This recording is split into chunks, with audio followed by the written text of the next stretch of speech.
Hello everyone, we're back at this lovely sycamore again, and today we're going to go over 3 ways to access a tree.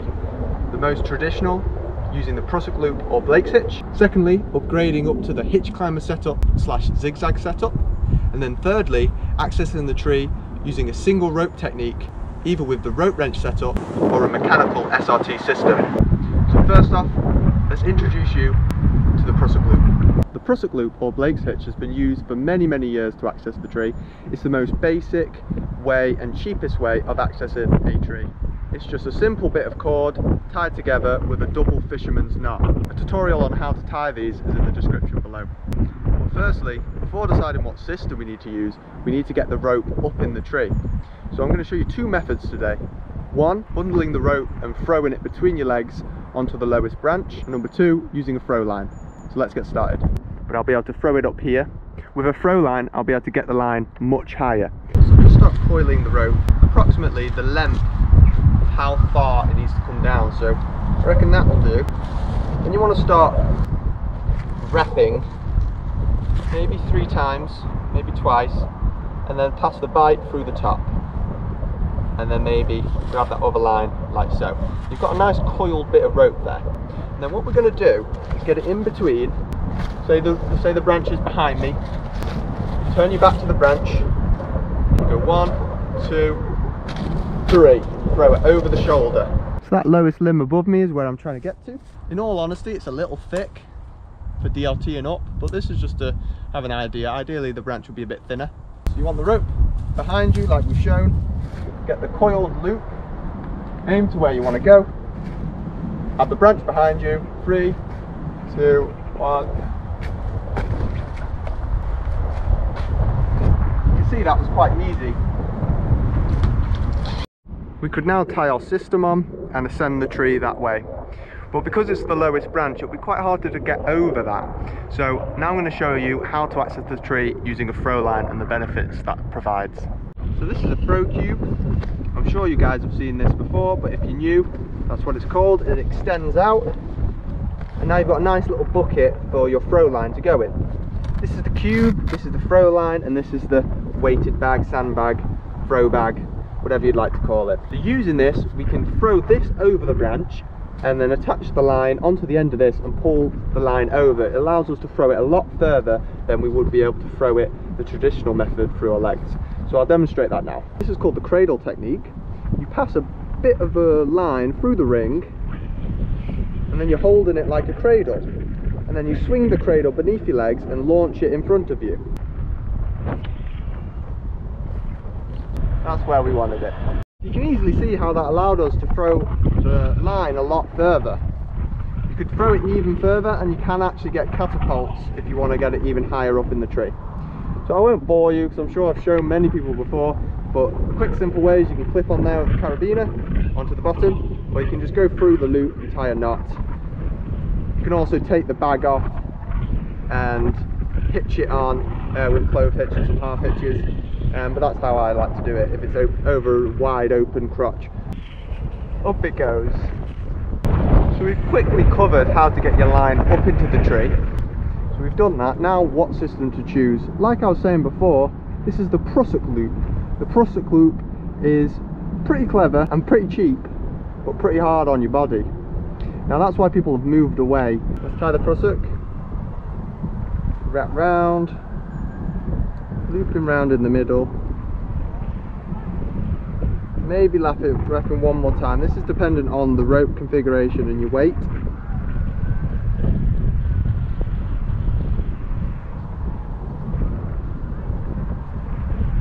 Dress it nicely. So it looks like so. You clip that to your bridge and then that one on top. Now yes, this system does look simple. This is a similar way of how I learn. I learned on the Blake's hitch, which is just a different version of this. You have to capture all the progress yourself, but it will hold you just on that hitch. And the only replaceable part is this hitch cord itself, which is very cheap. So I'll show you how to ascend. It's all about thrusting, using your hips and thrusting and capturing that progress. Thrust, capture, thrust, capture. I'll demonstrate that now.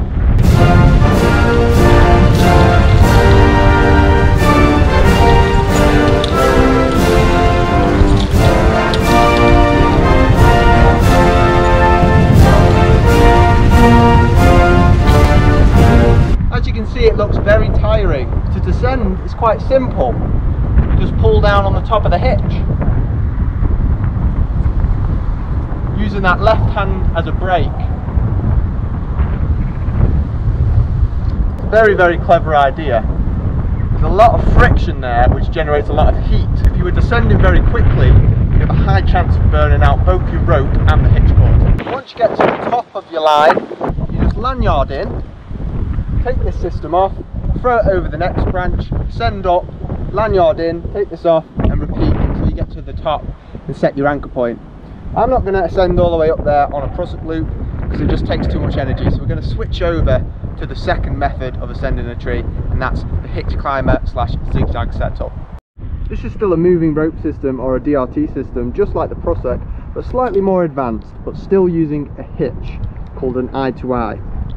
Now it's different to the prusik because it's not an endless loop, it has these two eyes, hence the name. This is a hitch climber pulley.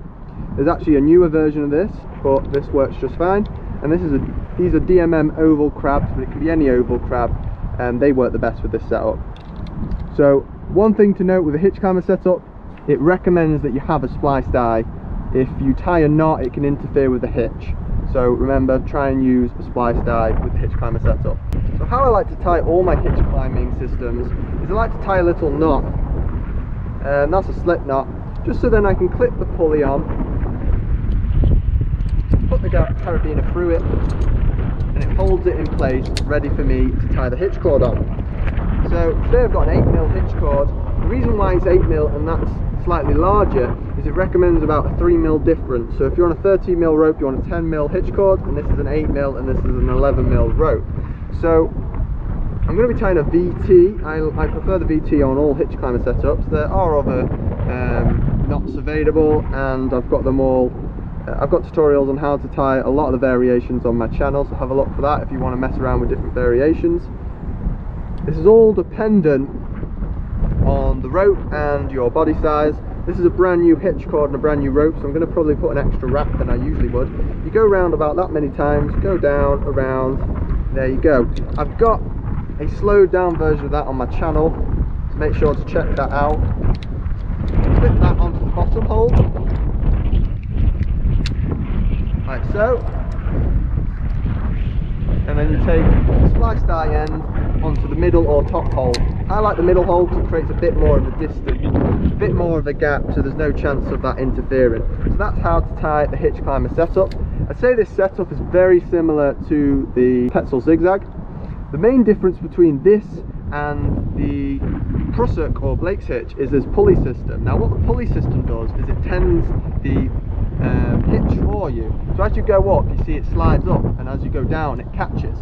Now you don't have to thrust, and that gives you tennis elbow or golfer's elbow, so it's really bad, and it's important to try and get away from that system. This is a lot more efficient. So I'll demonstrate me climbing and ascending on this now. So on a DRT system, it is better to be closer to the stem, but because of how this tree is, I'm unable to do it in this setup. So that's one of the downfalls of the double rope or moving rope system.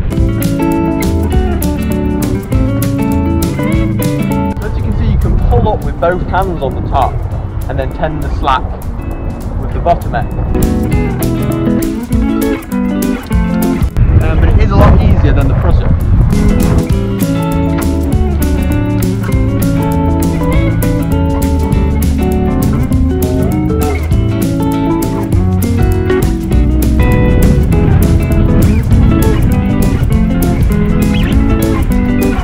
It's still nice and easy to come up and down, a lot easier than the prusik or Blake's hitch. So this is a good middle ground system on the moving rope setup. Another great thing about the hitch climber setup is you can quite easily turn it into an SRT system.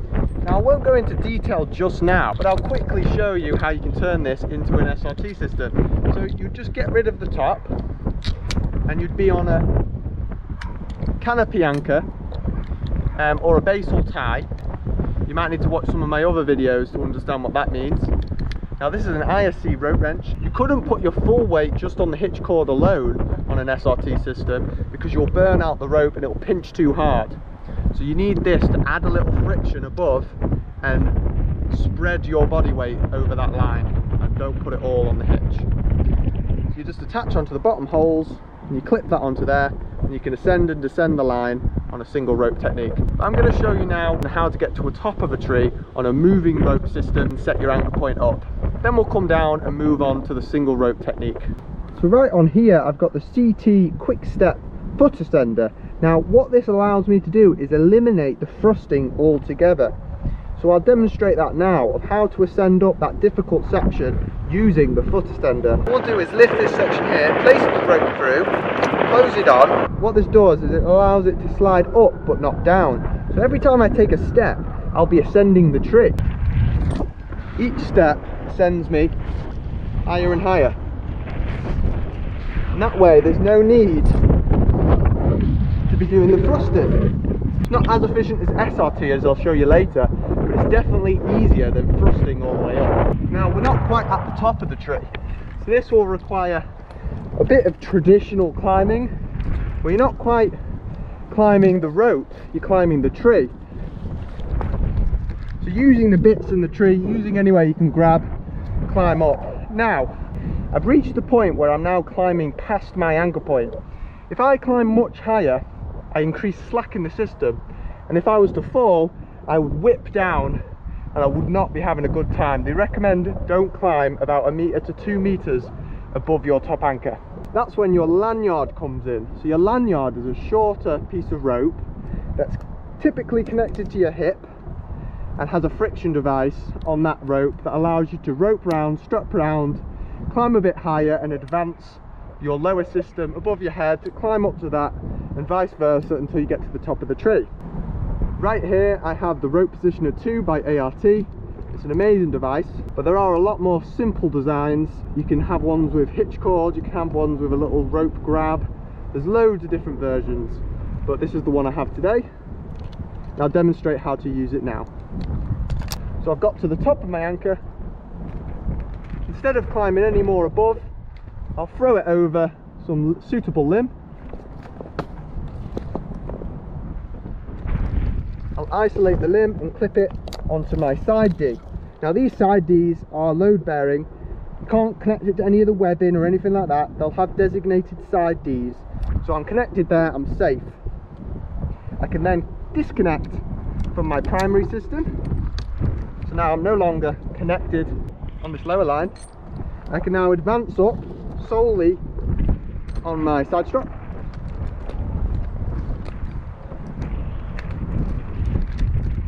And I gained quite a bit of height there, but again I don't want to climb above my system now. That's when your climbing line comes into place and you want to protect it somewhere above your head.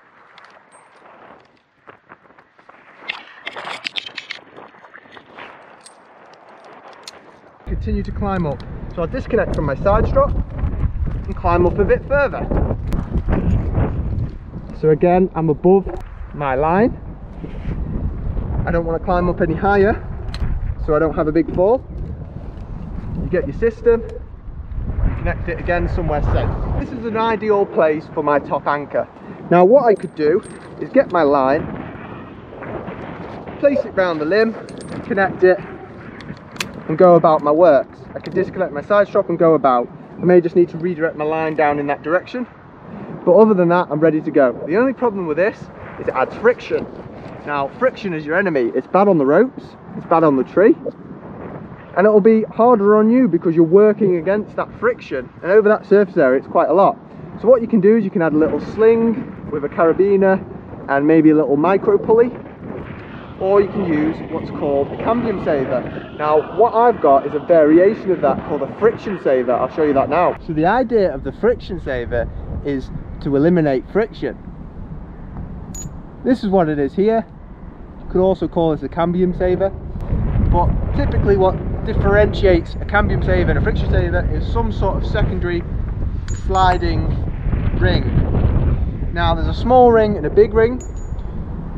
You have a retrieval ball.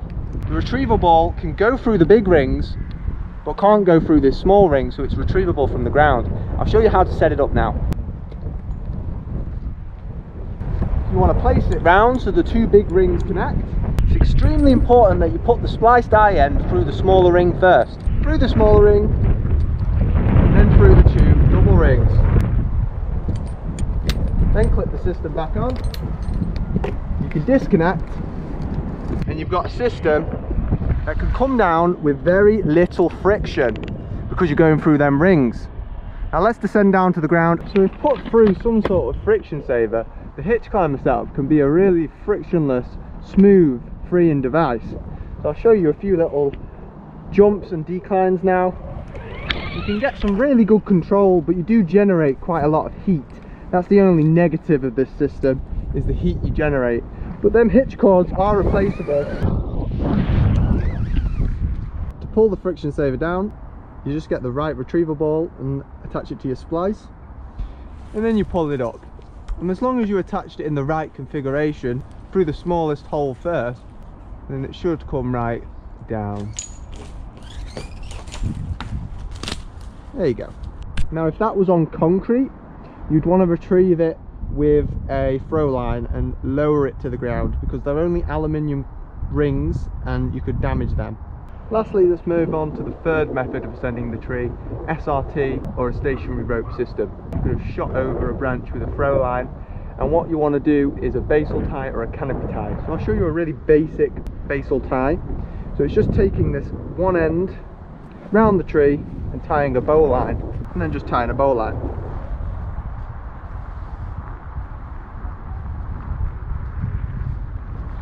Now it's best practice to do a little stopper knot as well. Then, like I mentioned, you could SRT up this line as long as you add the rope wrench. Rope wrench system is perfect and really robust and slightly cheaper than the mechanical options. But today I'm going to be showing off a mechanical single rope technique system called the Rope Runner. So I'll show you that now. Now, this is a pretty amazing piece of kit, slightly more expensive, and I'll say it's probably the most advanced thing we've seen so far in this video. And this is very similar to the rope wrench setup. But it's mechanical and it slides up super smooth. There's no rope on rope friction, it's all mechanical friction, which is a lot smoother and a lot more predictable. This actually can be dialed in from 1 to 5, from the most to least friction. So it's really an awesome bit of kit. Today we're going to be advancing on the single rope, using both a CT foot ascender like I've already shown, but also with the hearse. It uses a CT climbing technology chest harness with also this bungee tethered system that'll float around my knee section, hence why it's called a knee ascender, and I'll be able to step up the line. So instead of just ascending on the 1 foot like I was DRT, I now evenly spread the load all across my body and keep my body in a really nice upright position, and I'll slide right up the rope. It's probably the quickest and most efficient way of climbing at the moment, so I look forward to showing you that now. It's definitely not a beginner's setup. I'd say in this day and age, there's no reason why a beginner should be going on the Blakes or Prusik. It's good to know how in an emergency situation, but I don't think you're learning anything by starting on that. I think you should start on the hitch climber setup or the zigzag. So, a few extra bits of kit that you need the hearse, and you need some sort of chest harness or neck tether. This is just a retired bit of hitch cord. It's a cheap way of doing it. And you clip onto that centre, clip all your devices in, and it will ascend up as you go. So I'll show a quick demonstration of that now. Clip it on the bottom. You want to get yourself slightly off the ground, and then you want to clip in on your systems. The way you do this is entirely up to you. I like to go foot ascender first, then I like to do my knee ascender, cinch that up, clip that on, then I like to do my chest harness or neck tether. Once you've got them 3 systems set up, you're ready to go. Nice little small steps at the beginning, and once there's weight in your line, you can take longer strides. So let's demonstrate that. We're not trying to pull up on your arms. It's all in your legs now and a bit of core, just to keep you in the upright position. My hands will be on the rope, but they're more cupping the rope, more just keeping my body upright rather than pulling up. Just little baby steps. Up the rope you go. As you can see, it's very, very easy to ascend the rope like that. Once you're done and you want to work or either descend, just disconnect all the pieces in reverse order. So I like to do my neck tether, then my knee ascender, and then my foot ascender. You can either leave that knee ascender on if you're going to use it again, or you can unclip it, clip it back onto your belt. So let's descend now. Let's take you up the tree now and show you a bit more of the benefits of a single rope technique setup. Like I said, baby steps at the beginning because you've got no weight in that rope.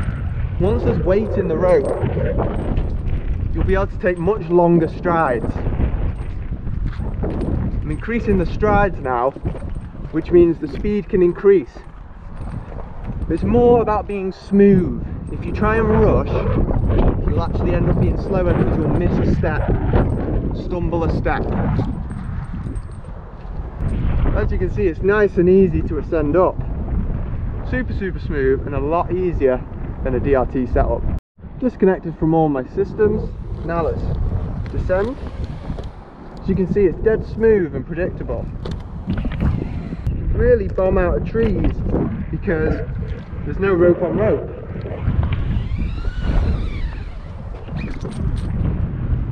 It's a lot smoother.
So there you have it. That's 3 ways to ascend and descend a tree. It is possible to be on the traditional Blake's or prusik hitch, but hopefully this video deterred you slightly away from that and will make you spend a little bit more or even move away and move on to the hitch climber setup. If you think you're ready for a mechanical device like the zigzag, rope runner, akimbo, then go for that as well. It's worth the money. It's made out of metal, so it should last a really long time. The rope runner in particular has all replaceable parts as well, so that really should last, and I'm pretty pleased with it. I'm still getting used to it on the longer swings. I'd definitely say I'm way more comfortable on the rope wrench setup, but it is a really cool device and it's a lot of fun to play with. It's like a new little toy, so I'm really enjoying messing around with it and getting used to it. Something fun and engaging again. So I hope you found that useful. If I had to say pick one when you're starting off, it would be the hitch climber, just because it's cheap and the ease of use, and I think it's quite efficient. Then maybe moving over to the zigzag, or if you think you're ready to go on to a single rope technique, buy the hitch climber, get used to DRT, and then move on and buy the rope wrench and have a go on SRT. That's a really good entry level getting into ARB. Just skip the basics. If you've got someone telling you need to learn on a prusik and a Blake's, just skip that. Go straight to the hitch climber setup. So that's my opinions. I hope you found that useful. Let me know what you think down in the comments. Let me know if there's any other videos you want to see me do next. Alright, see you later. Bye bye.